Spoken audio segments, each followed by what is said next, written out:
Aksi dua pencuri nekat gotong motor lewati portal komplek. Media sosial dihebohkan dengan dua aksi maling di Semarang yang mencuri sesuatu dan bikin ngakak. Sebab, ketika mereka keluar di sebuah komplek portalnya tertutup sehingga kesusahan untuk mengamankan motor yang ditumpangi. Aksi itu pun membuat warganet ketawa karena motornya sampai nyangkut. Dua pria yang diketahui sebagai pencuri ini hendak keluar komplek pemukiman menggunakan sepeda motor Matic. Ia diduga mencuri motor karena kepanikannya terlihat ingin menyelamatkan motornya. Tidak ada saksi warga di sekitar, namun jalur keluar pemukiman ini dalam kondisi terkunci, dengan pagar palang jalan ditutup. Mereka pun dengan sigap mencari akal bagaimana motor yang ditumpangi bisa keluar.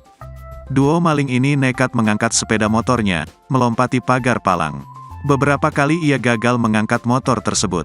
Namun pada akhirnya berhasil tapi stang sebelah kiri tersangkut.